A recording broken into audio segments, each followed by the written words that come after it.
All right. Good afternoon, everyone. My name is Roberta Braga. I'm the Associate Director at the Adrian Arsh Latin America Center here at the Atlantic Council in Washington, D.C. I want to start by thanking everyone for joining us today for what I know is going to be an incredibly timely conversation on domestic disinformation in the context of COVID-19 in Brazil and Mexico. This event is a part of the 360 virtual series of online discussions hosted by the DFR Lab, our partners for this event.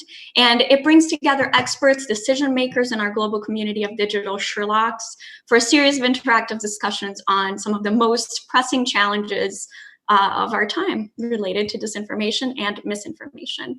And as we all know, today's conversation will be focused on COVID, among other topics, but this pandemic is one that has really shaken up Latin America as a region, and it's primarily impacted two of its largest countries, Brazil and Mexico, which both have been uniquely affected by this. As of Friday in Brazil, for example, we've seen around 53,000 confirmed cases and over 3,600 deaths from COVID-19. And in Mexico, that number was ranging around 12,000 confirmed cases and over 1,000 deaths. And amid this pandemic, which has brought with it an infodemic, we've also seen the rapid spread of disinformation, misinformation, and false narratives. Both with and without the intent to deceive. This is the first global health crisis that's happened in the age of social media, and in countries like Brazil and Mexico, where conversations online tend to be especially hyperpolarized, there's a need to create an atmosphere of confidence and reliability. But although fact checkers, media, and civil society have mobilized to counter the spread of disinformation, we've seen that it continues to destabilize and affect the efforts to address the pandemic in both countries. And that's what we're looking at today. We're looking at how the spread of disinformation and misinformation about this pandemic is impacting citizens' responses to the crisis. We're going to discuss how government, media, and civil society can do more together to jointly tackle this issue. And to do that, I'm very happy to introduce our expert speakers. Before I do, very quickly, I just want to remind everyone that the hashtag for today's event is #360virtual. And feel free to please engage with us on Twitter, the Adrian Arsh Latin America Center, and DFR Lab. And for those of you that are connected through Zoom specifically, you can feel free to submit your questions directly into the Q&A module at the bottom of your screen. We'll be taking some questions as the conversation develops, but also some at the end. And with that, then, I'd like to get started introducing first Marco Ruediger. Marco Aurelio Ruediger is Director of the Department of Public Policy Analysis, better known as DAPI, at Fundação Getúlio Vargas in Rio de Janeiro, and one of our key partners. There he leads a team of economists, sociologists, political scientists, and policy analysts on research that is focused heavily on innovation, data transparency, social networks, and democracy and public security. So all very relevant themes for today's conversation. I'm also happy to introduce Dr. Saif Savage. She's a research professor in computer science looking at civic technology to transform work and political disinformation at UNAM University in Mexico. She is also director of the Human-Computer Interaction Lab at West Virginia University, where she studies how collective action is organized and works to build improved democracies with better access to jobs and social change. On the DFR Lab side, I'd like to introduce Luisa Bandeira. She's research assistant and editorial assistant for Latin America with the Digital Forensic Research Lab, where she's leading their work on Brazil. She is a multimedia journalist by training with over a decade's experience, where she worked at BBC World Service in London, as well as with some of the leading media outlets in Brazil, including Folha de São Paulo and Nexo.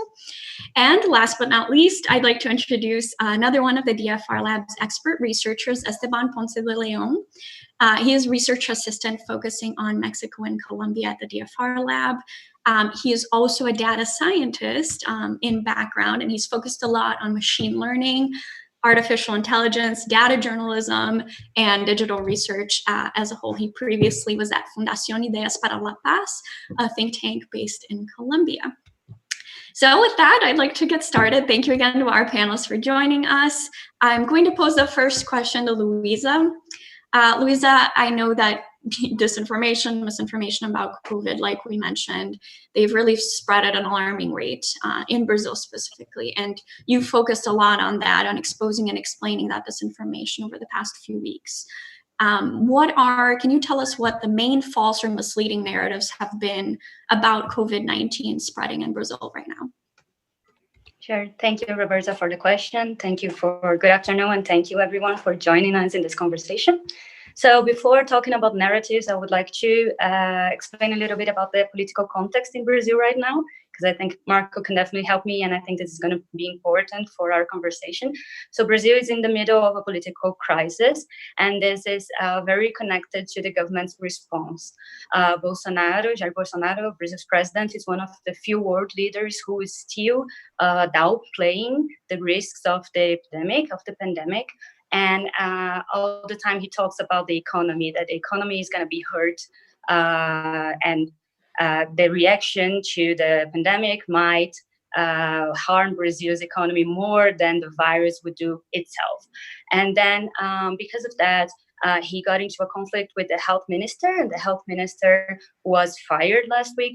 The health minister was advocating for social isolation and more harsh measures against the pandemic.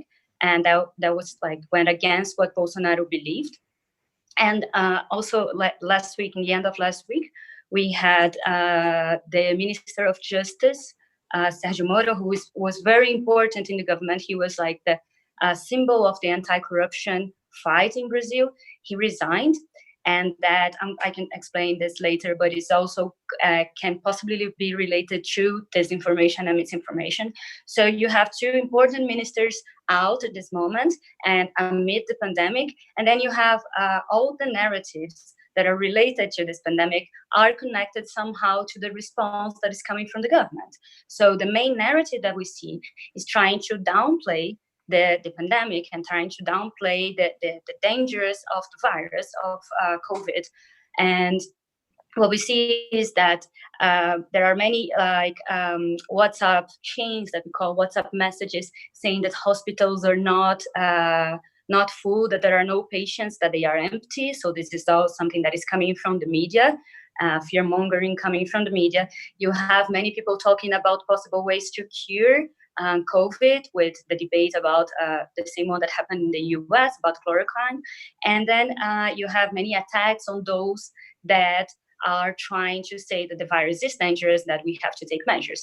One of the things that I think is very interesting is how this narrative is not only being pushed via wrong information. It's not only misinformation or disinformation, but you can also create and you can also push this narrative with messages that are true. So what I did in my research, I was interested in knowing which were the stories that were getting more engagement in social media, what was being shared, liked, and getting many comments on Facebook. And then what I saw is that in Brazil, when you look at the top 10 most engaged with stories, 6 are about how people were cured. So it's the first patient in Brazil that was cured, more than 100,000 people cured in the world. So there are many things that are about that. And that can be, of course, is a sign that people are looking for uplifting stories. So they want to have hope and they want to believe and they want to read the stories about cure. But also it's a sign of the political polarization, because when you look at the groups that are sharing these stories, pages and groups that are sharing these stories on Facebook, they are mostly either religious groups, which are part of Bolsonaro's political base, or groups that are connected to Bolsonaro and that are supporting Bolsonaro. And when we look at this in other countries, I looked at Spanish language, so for Latin America, and I looked at it in English, and the top 10 are not that much about cure. There are other topics in the US, for instance, the most read story, the most engaged with story. It's about the epidemic itself, why it happens, what we can do, how we can flatten the curve. So you see that even the engagement in Brazil is very connected to the political narrative that coronavirus, it can be cured, it's not that bad, and that we don't have to stop the economy to fight this virus. Thank you, Lou. I think we'll definitely go back to that in more detail throughout the conversation. And actually, I'll preface this by saying that anyone interested in Luisa's research on Brazil specifically should definitely check out the FR Labs Medium page where we're publishing these articles. I'd like to pivot to Mexico very quickly and pose the same question to Esteban. Could you just give us a sense of the main narratives and disinformation that is happening around COVID in Mexico specifically? Yeah, thank you, Roberta. And thank you, everyone, for joining for this virtual event. I think the most used narratives in Mexico are spreading through WhatsApp. I think WhatsApp is playing an important role in messages and posts related, for example, also as proposing cures. I think this is not only happening in Mexico, these kind of messages are spreading in other Latin American countries. But what we can see specifically in Mexico are like narratives or comments, especially on TV channels, suggesting that Mexico is hiding data or confirmed cases. So there is a narrative behind these arguments saying that there are data inconsistencies from the official public health data in Mexico. So what is happening here? Mexico is using a model called Sentinel. This model is used to predict confirmed cases in order to measure or evaluate what you cannot see. For example, you have like right now there are like almost 30,000 tests in Mexico. So you only can detect or confirm cases based on this test, and you are not seeing a great part of all the population in Mexico, right? So this model is used in order to measure or evaluate what you cannot see, right? So TV hosts or TV channels, even Twitter accounts are posting that based on this model, government is hiding data or is hiding confirmed cases, when actually what is happening behind this model is just a statistical model, right? So I think this kind of narrative have led to misinformation because people maybe don't understand all the statistical model behind this specific strategy from the government, and they are spreading more or accumulate more volume of tweets or Facebook posts or messages on WhatsApp saying that indeed Mexico government is hiding these kind of confirmed cases, what is actually the other way around, right? It's just a measure to try to understand what is happening in those cases that you cannot see already. And also I think some of the more recent narratives are around public forces in different states in Mexico, like Jalisco, like are using mechanisms based on force in order to encourage in some way, staying home or prevent the mobility in the city, right? So there are also some kind of narratives saying that in this case, the public forces are beyond the alternatives in order to pressure citizens to stay at home. So I think this is an important part because in these moments of crisis and when you tend to lead others to enter in panic because you don't know how to respond in these scenarios, the use of force by the police, I don't think is the best way to conduct this kind of measures, right? Right. Marco and Safe. I'm sorry, go ahead. Yeah, no, yeah, go ahead.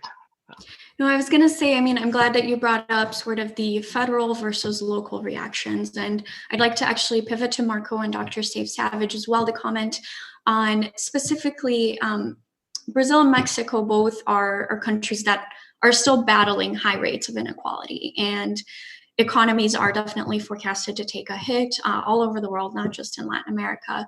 But in Mexico and Brazil, I wanted to ask you how this reality has impacted how the administrations shape their narratives, and specifically, how are societies in Brazil and Mexico approaching federal versus local guidance on COVID-19? How are we seeing narratives connecting to how people are reacting at the federal and local level? And Marco, I'll start with you on that. Okay, so thank you. Thank you for the invitation, Roberta, and the Atlantic Council. Hi, everybody. I would like to put in a larger perspective what's going on here. In a certain sense, it makes a link with what's going on in the world. I mean, we have first here we have a problem for the federal government has a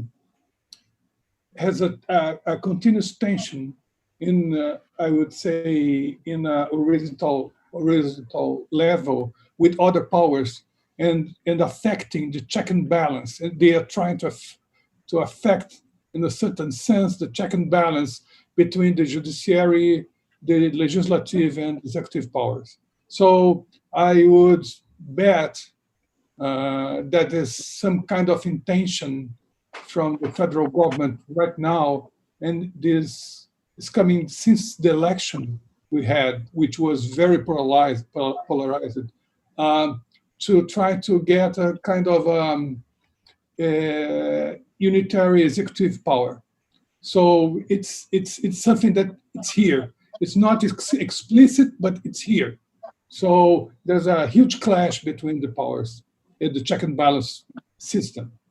On the federal level and in the federalist arrangement that we have, governors, with the start of the pandemics, they start to do their job and not underestimate the pandemics and start to, since the federal government was not doing a lot three months ago, when we all knew that what's going to happen in all over the world, including Brazil, they start to take measures and concrete actions. And that brings some anger from the federal government, especially the executive branch, that try to diminish the crisis and say, "Oh, this is just a common flu," or things like that. Which really doesn't make sense. It's a total nonsense, because at that time we had a lot of data ready, and so this is the tension that we have in that the coronavirus crisis brings more in the surface of the political process in Brazil. But actually, the coronavirus brought other things. For example, the discussion about the size of the state, the importance of the state, the importance of the federalism, the importance of democracy, and how social networks can enhance different narratives in the process, how disinformation is affecting the process, and overall, and then I can put this in a real large perspective, is a challenge that democracy in many different countries, including the US, is facing right now in the opening of the 21st century. I would say that the epidemics, in a certain sense, starts the 21st century, because we are now facing choices and questions that will shape the political debate for the next years. So it's a very tense situation here in Brazil, and the coronavirus brings together in Brazil a huge political crisis. So we just watched last week the fall of the second minister. The first one was the health minister, which was totally contrary about the ideas of our president. And now we lost last week the Minister of Justice. So we have two crises together at the same time, working and disrupting overall confidence of the citizens in the system. But actually what's working is the traditional health system, public health system, that is in some ways manage the crisis and try to establish a logical approach for the situation. And Saif, what about in Mexico? How are we seeing sort of disinformation impacting how people are reacting, how narratives are being shaped at the federal and the local level? Are similar things happening in Mexico that we've seen happening in Brazil? I would argue that one thing to consider is that the main narrative that the government of Mexico has in this current pandemic is treating citizens as if they were children. And so they created, for instance, a cartoon character called Susana Distancia, which is a cartoon character that is explaining to citizens how they can keep safe, how to keep social distance. They also created TV shows that are shown 4 times a day that are explaining in detail what is going on with the pandemic, you as a citizen, what you can do to keep safe. They're repeating the information over and over and over again so that it's extremely clear to citizens what is going on. But they're being treated as children. And this, I view it actually as a really brilliant strategy. On one hand, you have to consider that in Mexico, we are accustomed to being treated by children by authority. So when the Spanish arrived, they saw the indigenous populations as children who they needed to educate. So unlike the British, who saw the native people as folks that didn't have any redemption and murdered them, the Spanish saw them as children that needed education. And so we have a long history of being accustomed to being treated as children. So this is not something that is out of context for us. And I see it as a brilliant strategy because if the citizen is a child, you're no longer scared. You trust your parent, the government, to tell you what to do. You just have to follow those orders. And I would argue that this strategy of treating the citizens as children has been effective in reducing the panic and getting citizens to follow orders because it suddenly becomes very clear what is going on. We have 4 times a day government TV shows that are explaining in detail what is going on. And so this is the main strategy that the government is doing, where the information is presented extremely clear to citizens. And Saif, I wanted to follow up on that to ask you, and it's something that I'll ask the others as well, how polarization has affected conversations and reactions to COVID. In Mexico's case, have we seen conversations play out online in any specific ways? What are some of the trends that you're seeing online right now? Yes, I'm actually going to share a screen about this analysis that I have been doing. So on one hand, what we are seeing is that a lot of political trolls have emerged who are using the COVID-19 situation to push their agenda and start to showcase like, oh, the government is doing things that are incorrect. And we also have others who are also using the situation to also push their agenda to sometimes even have more power in terms of saying what citizens should and shouldn't be doing. So in my lab, we did an analysis about how people were engaging. So right now I shared my screen. So currently in Mexico, 2 different organizations have emerged that focus on, sorry, let me showcase my, can you guys see my screen? So in Mexico, 2 organizations have emerged that focus on fighting disinformation online. And so given that right now we have a lot of polarization, we were very interested in understanding how effective are these organizations at fighting disinformation? How are citizens engaging with them? And so we collected all of the tweets that were mentioning these 2 organizations. One is called COVID MX, and the other one is COVID-19, ESP-COVID-19. Anyway, we collected all of the tweets that these 2 organizations were creating, and what we wanted to do was start to understand how are other accounts participating with them. And so we collected over 4,000 tweets. And here in these results, each of these points represents an account that was tweeting about this organization that is sharing news related to disinformation. And so each point represents an account. The y-axis showcases the number of retweets about this organization that that particular account received, and the x-axis represents the number of tweets that each of those accounts created.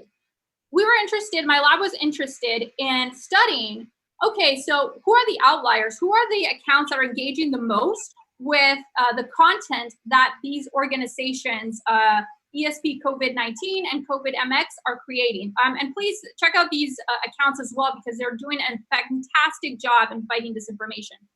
And so we labeled the outliers to start to understand who are the people that are engaging the most with these accounts. What was interesting about what we found was that, for instance, we started seeing that one of the accounts that was most engaging was an influencer and reporter who is actually fighting against President Obrador. And so he is a political reporter who is actively creating a lot of news reports against Obrador. And so he's using the content that this organization is creating to fight disinformation to justify and create content against the president.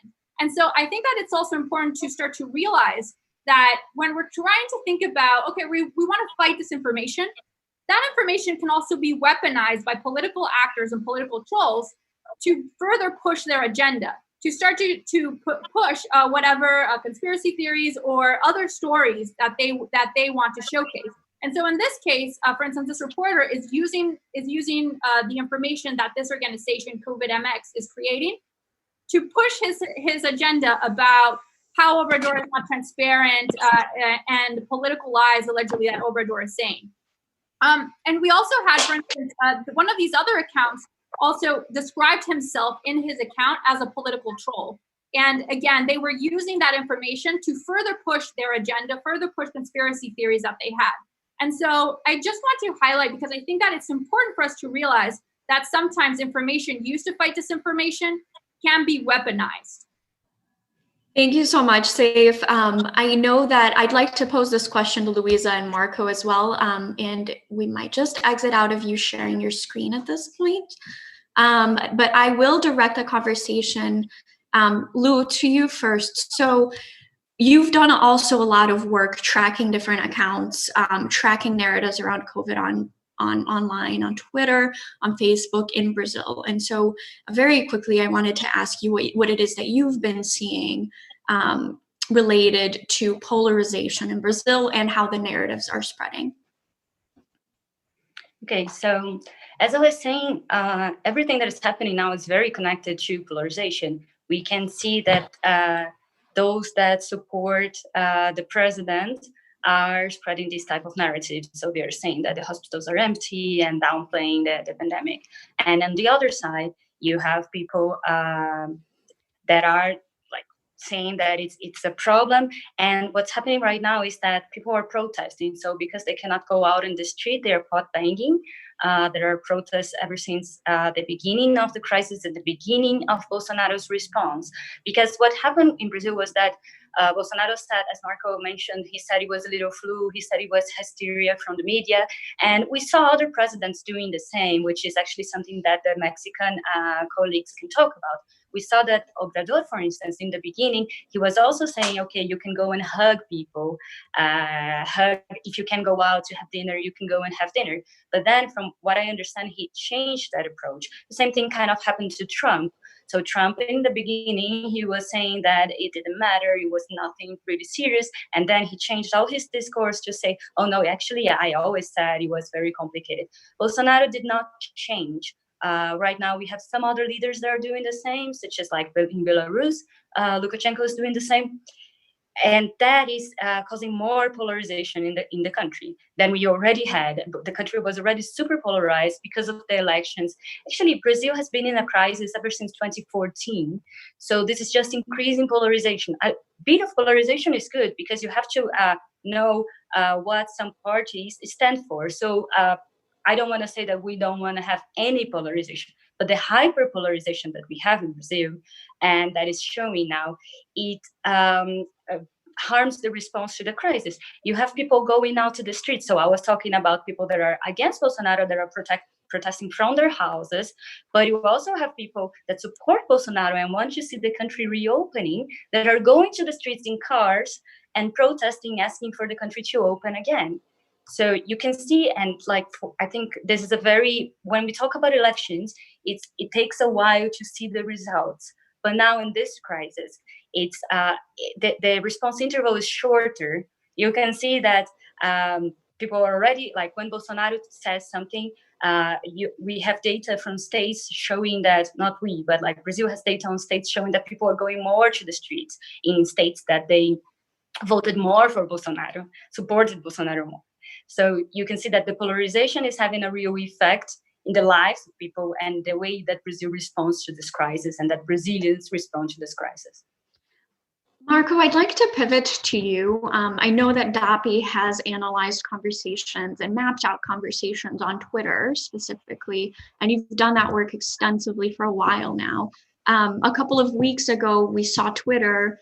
We also saw Facebook and YouTube, but we saw Twitter removing some posts that showed President Bolsonaro speaking about the efficacy of using hydrochloroquine and encouraging the end of social distancing in exchange for keeping the economy going, which for large segments of society in Brazil is also very important. I wanted to ask you why you think the technology companies made this decision, and what was the reaction to the takedown in Brazil, also as it relates to what Luisa mentioned around polarization. Oh, in Brazil, the most interesting thing is that we have polarization since 2013, a very explicit polarization. So you have the left polarizing with the right, and you almost have none in the center. So the politicians and the political actors in the center of the political spectrum are not very active in social media, and that was a problem that they always have to spread their narratives and their perspectives for in a crescently informational society. So that's the point. So, but with coronavirus, for the first time, we watched this polarization broke. So the center appears very, very strong, very, very strong. And since then, since the beginning of the year, I would say since 3 months ago, we have been through a situation where the center became so huge and the right was diminishing during the time. So the size of the right wing right now, it's very small. And the left came together with the center. So we have almost 70% against the narratives that came from the federal government, basically. So the extreme right, for the first time, we have a situation with 3 different fields, 2 of them really against the narrative of the federal government about coronavirus is not such a crisis. Much more important will be keep going, business as usual, so forth. But the point is that when they realize, the right in Brazil realize that they are losing such political space, they just decide to create a different narrative. So they try to get away from the discourse of the coronavirus is not so shocking and important and so forth, and said instead that, well, if everybody goes to isolation, then we have a huge economic impact. So given that we have a very asymmetrical society in terms of the economics, and this cannot be done. This is impossible. This is very crazy. And those who are really pushing in favor of the suggestions and outlines from the World Health Organization, they are leftists in the end. So they are globalists, they are leftists, and they are just doing this to harm the federal government. So it's a really amazing and nonsense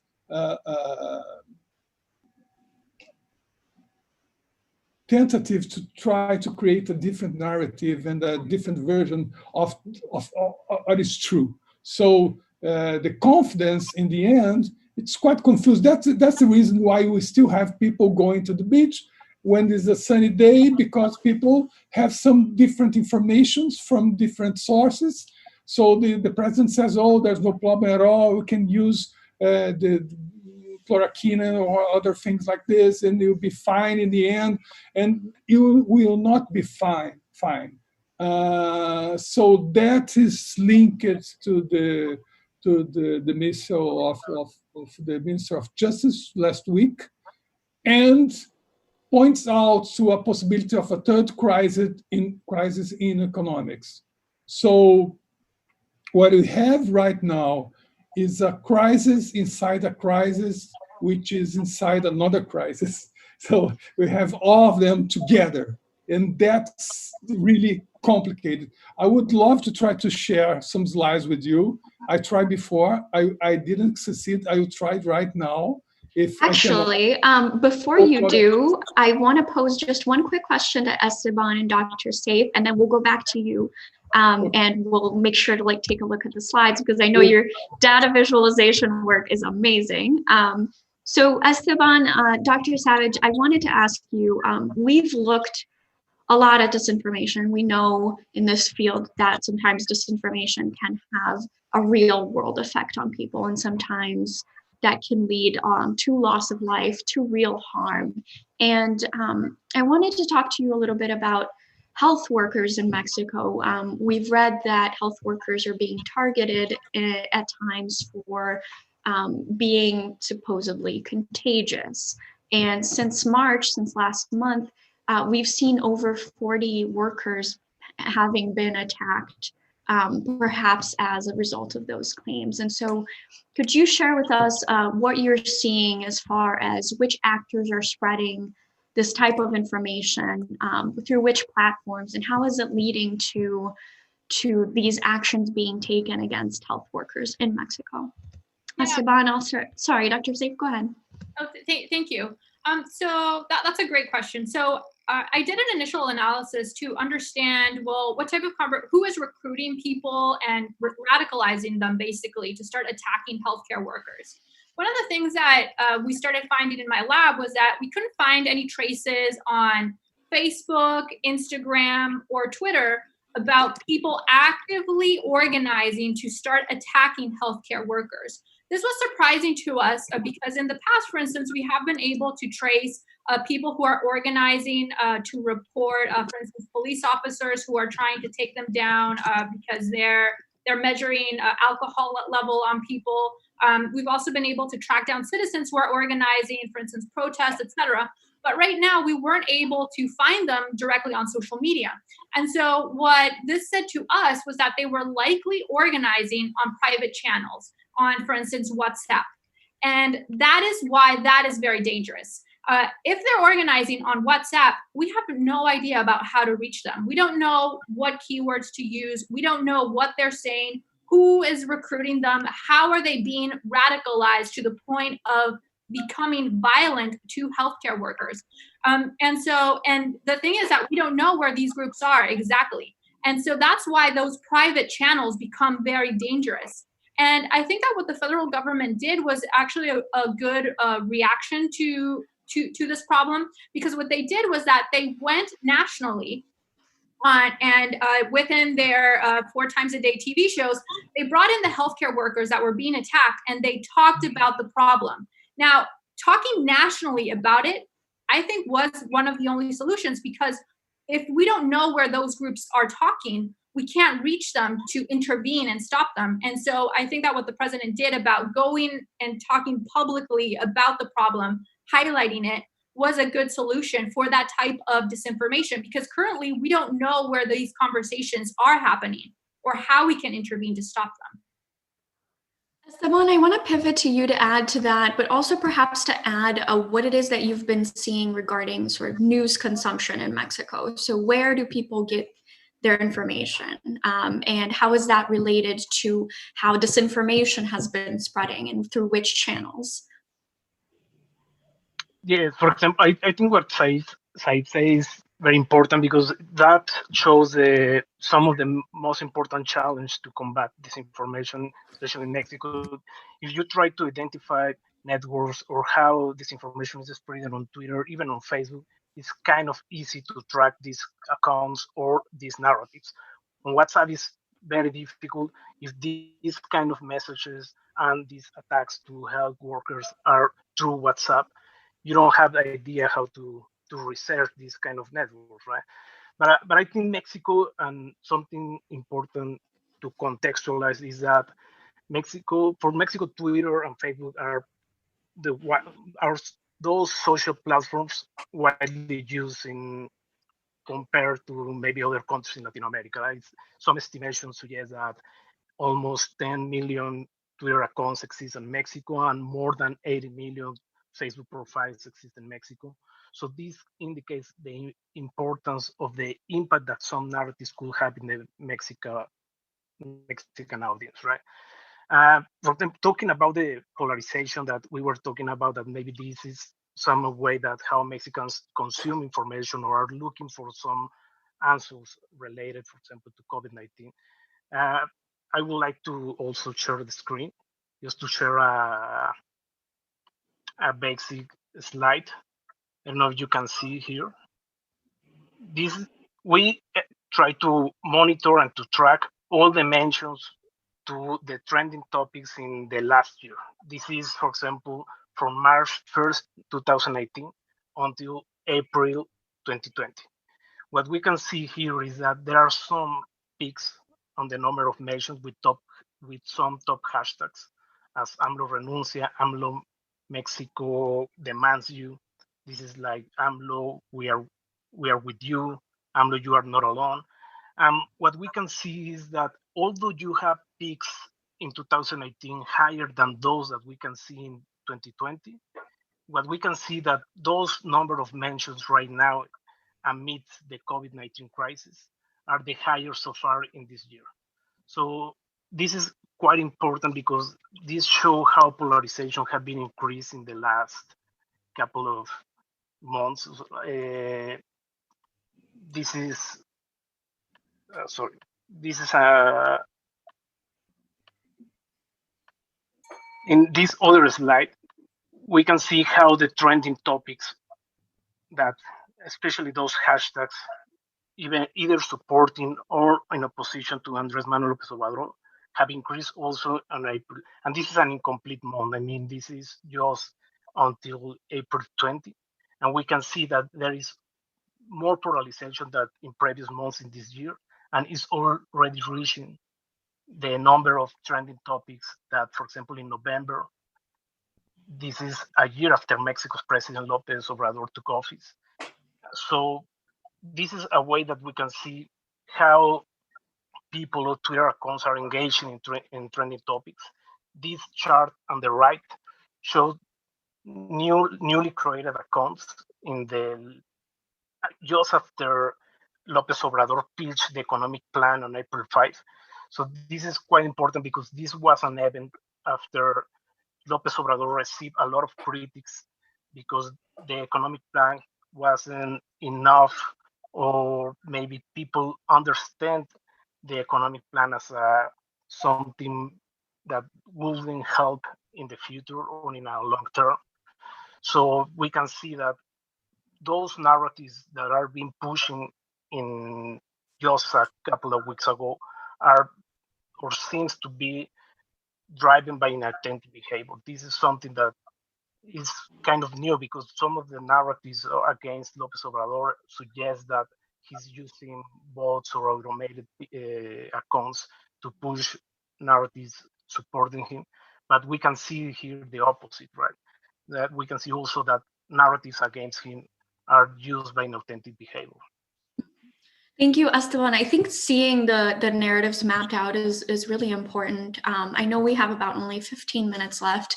I'd still like to talk about the role of media, and I'd also like to talk about what more we can all, as a community, as digital Sherlocks, be doing to counter disinformation during a crisis like this. Before I go to Luisa on information consumption in Brazil and also the role of media, I do want to pass the floor to Marco just for a minute, because Marco, I know DAPI has also mapped out these narratives. And so we do have a few minutes. If you'd like to share your screen, we can take a look at those data visualizations. I'd love to try to share. So let me see if it works right now. Does it work? We are seeing just one black screen. I think if you open. Huh. I think it's just that the connection's slow. Yeah, maybe. But why don't you talk through some of the findings that you mapped out? How are we seeing these narratives? Still? Okay. So, what we have been following, we have been downloaded millions of tweeters. So this is important. Marco, I'm actually, as you read through this, I am going to ask you to stop sharing your screen so we can see you on the Zoom again. Thank you. There you go. Go ahead. I'm sorry for that. No worries. But anyway, well, we are following all the process of disinformation and polarization and so forth in these different fields that have been making the landscape of Twitter and the political debate change. In the end, what we found, for example, in the last week, it's very interesting because we still have a kind of engineering for disinformation. That's what we are calling. So we start to watch. Oh, by the way, differently from the election, the debate right now, it's much more organic than during the election. The election, we have thousands of bots all the time. And right now, we still have the bots.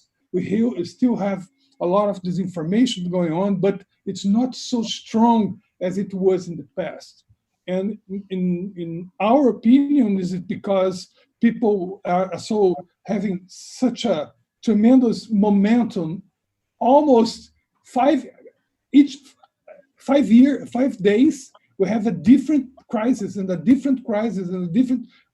It's such a small, so compressed time that there's no people just organically participate. But in the last week, what we saw was an engineering of the information. So it starts with some people putting some ideas, and I'm talking basically about the right here, the right supporters, and then we watch the bots spreading these ideas, and then we watch the official discourse in governments repeating the same arguments over and over. So it's an engineering, because if you can put it in a longitudinal analysis, we saw that it started everything starts in the web and goes to the real world.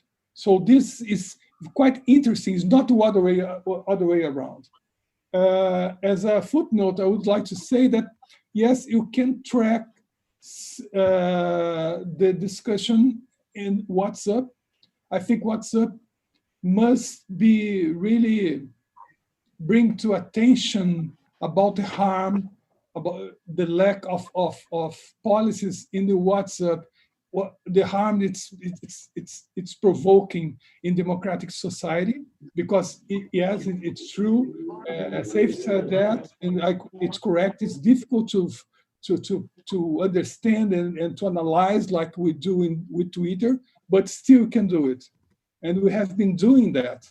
And the way to do that is because you have WhatsApp public groups, so you can enter on it. There's a lot of discussions, and in the end, you'll be invited to a different kind of. You were really invited to a different WhatsApp group, and from there you're going to be invited to another one, and another one, and each one is more specific. And in the end, you can really find the ideas they are trying to share about among their supporters. So these ideas create the scope about these ideas will be reproduced in Twitter after that. So we are starting to try to measure this more in qualitative analysis than quantitative ones, but still we can do it. It's hard, but we can do it. And I think it's very important because WhatsApp must be more accountable about what they are providing in terms of the instruments that in the end can be used to harm democratic society and democratic process. So I think it's a great instrument, but it needs policy, and they just don't create policy for that. I think this is actually a good segue to talk about efforts that different industries, different actors are taking to counter disinformation. So, Louise, I'd like to really quickly pivot to you. I do still want to talk about information consumption and the role of media. So maybe you can start us off with letting us know maybe where different segments of Brazilian society might be getting their information from about COVID, how that affects sort of trust and distrust in media, and then what are media and other actors, including technology companies, doing to counter disinformation about the spread of the virus? So let me try to connect this to what we were discussing before too. I think one thing that maybe we have to talk about, especially because we have people that are not Brazilian, and comparing the situation to Mexico, it's like, for instance, WhatsApp. In Brazil, you have these large groups that usually people share the links online, and then it's not a group that is with your family. It's a group of supporters of Bolsonaro, for instance. And then that's what Marco was talking about. You can go and see inside. One of the problems with that is that we don't know exactly what's the size, how representative is this sample, because we don't know exactly the exact number of WhatsApp groups that exist in Brazil or in the world. WhatsApp did take some measures. So, for instance, one of the big discussions in Brazil during the elections around WhatsApp and how they are functioning as a vector for the spread of this information, it's about the way that WhatsApp is designed. So if you think about Twitter, if you think about Facebook, those are like a public square where people go and talk, while WhatsApp's like being in your house, you're talking to someone there, and it's more difficult to track. So we're able to join these groups that have public links shared on the internet, but I'm not able to share the group that you, Roberta, have with your family. And it's what we know is that information circulates there from these groups. WhatsApp is a closed space, but it's not entirely closed in a sense that what Marco was saying. We see things that start on WhatsApp and get to the government. We see things that are in Twitter and WhatsApp at the same time. So WhatsApp now, what they are doing is that, so they reduce the amount of times that you can forward a message and things like that. It's difficult still to investigate and to know the impact because, as I said before, we don't have the data to check if that had an impact or not. During the elections, right before the elections in Brazil, they did a similar move, and according to them, it had an effect. It's hard for us to know. But what's happening in Brazil, so there's a situation that you have something that the information is being shared in all these channels. There is an increase in trust right now with the COVID crisis. People are looking more for traditional media. So the newspapers in Brazil, the legacy media is saying that they are having a higher audience. But still, we know that many people get informed through WhatsApp and through other social media channels. And what happens in Brazil is that it appears to be we still already had the same thing in 2018 during the elections. Now it looks to me that it's more organized, and we don't know, like with open source data, this is what the DFR lab does. It's difficult to know what exactly is happening, who is behind this strategy. Now in Brazil, there are some investigations that are trying to understand whether the government is behind that or has a relationship to this what Marco called engineer, I call it disinformation architecture. So this is being investigated. People want to understand whether there are even the family of the president is involved with that. And so this is what we're trying to understand now. how much is the government involved, how much of this is misinformation, how much is disinformation, and what is the impact that that can have. We have fact checkers that are doing an amazing job in Brazil, but what I see, and I think it's very important that we have everything connected. So you have now fact checkers that are saying, okay, this is not true. You have people that are investigating with open source data what's happening, what are the trends, and how this is happening, so who is amplifying, etc. But we also need that. So we need, actually, in Brazil right now, it's a police case. You need the police investigating who is behind it. And I think all those efforts coming together are going to be important for the future of this discussion in the country. Thank you, Lou. I know we are almost out of time. We have about 5 more minutes. So I do want to pivot to Esteban and Dr. Savage for you to share with us a little bit about what is being done to counter disinformation. And that was also a question we received from the audience, is what sources are there in Mexico and Brazil to fact check and counter disinformation? Is that information coming out in a readable way, in a transparent way? And what more can tech companies and others be doing to counter disinformation in Mexico? I'll start really quickly on so what efforts exist in Mexico to fight disinformation. So I briefly talked a little bit about 2 NGOs that have emerged who are working independent from the government and are doing a lot of fact checking, and they're also helping people to learn about how they can fight disinformation. So they're also doing an effort to teach people digital skills. One of them is COVID-19 en Español, and the other one is COVID-MX. They have different approaches, and so it's also interesting to understand the different ways that they're operating. From what I understand, COVID-19 en Español is very much focused on translating a lot of the information that exists in English to Spanish, so that audiences in the whole Latin America can fight disinformation because they have better digital skills. And they're also giving them tools to explain the infodemic that we're involved in. And so that is what COVID-19 en Español, I believe, is doing. And they've been doing a fantastic job in engaging audiences in Latinos in the US. And they also have even some government officials who have tweeted about them. And so that has given them support in engaging more audiences. COVID-MX is an organization that has focused on doing a lot of fact checking on news stories that emerge. So for instance, a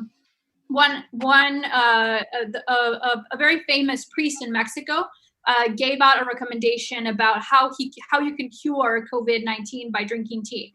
This organization went out and debunked the story from the priest that it was incorrect, that you could not be cured this way.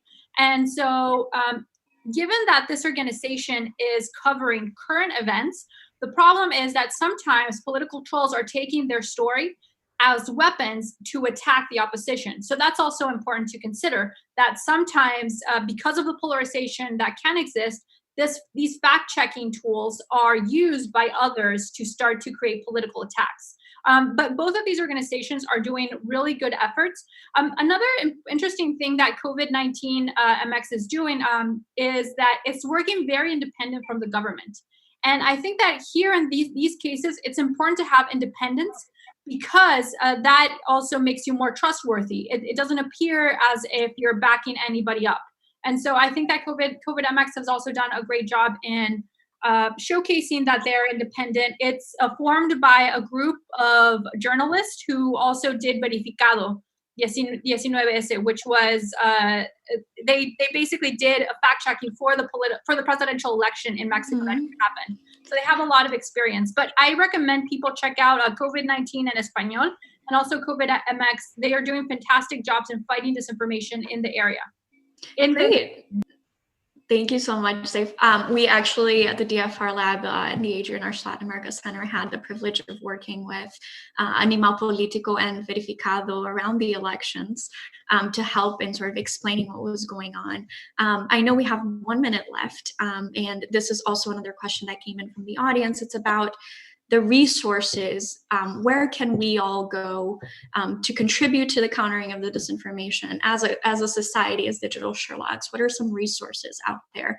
I'm going to pose this question to all of you, but I'll start with Esteban. Esteban, what do you have to add about what more we can be doing in Mexico?